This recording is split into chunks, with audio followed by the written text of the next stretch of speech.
অনেকদিন পরে গেমে আসছি, গেমের স্ক্রিনটা অন করেছি, খুব শান্তি লাগতেছে দেখতে। এবং একটা মজার বিষয় কি জানো, একটা সময় মনে হয়তো ভিউ পাইতেই হবে, একটা সময় মনে হয়তো টাকা কামাইতেই হবে, অনেক কিছু করতে হবে। এটা এখন কি মনে হয় জানো, এখন মনে হয় কিছু একটা করে যেতে হবে যেটার জন্য মানুষ আমাকে আজীবন মনে রাখবে। আগে অনেক কিছুতে ভয় পেতাম, আর এখন এখন জাস্ট একটা কথা বলি যে আগে ভয় পেতাম বা কাউকে থামাইতে হলে চিল্লা পাল্লা অনেক কিছু করতাম, এখন সবচেয়ে ধীর স্থির ভাবে, সবচেয়ে নরম কণ্ঠে, সবচাইতে ইফেক্টিভ কাজগুলা করে দেখাইতে চাই।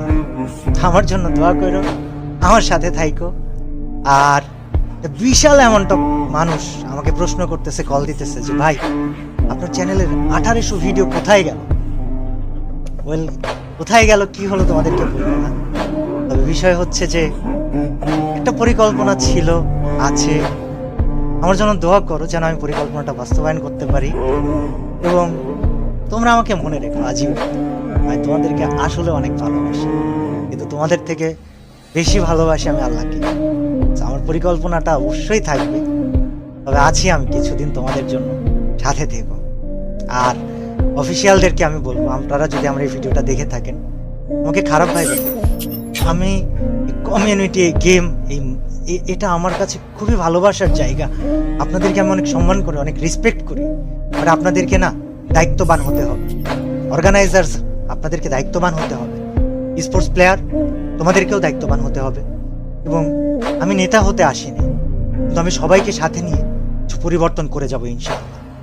আমাকে অনেক অনেক জায়গা থেকে, আমি ফ্রি ফায়ার ক্রিয়েটর বলে অনেক সময় অনেক কথা বলা হয়েছে যে কি করতেছেন আপনি, হ্যান ত্যান সাত শত।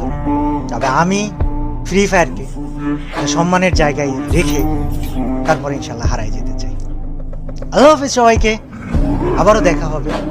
এবং নিয়মিত ভিডিও দিতে পারি, বা কিছুদিন পর পরও দিতে পারি, আবার নাও দিতে পারি, কিন্তু তোমরা আমার ভিডিও পেলে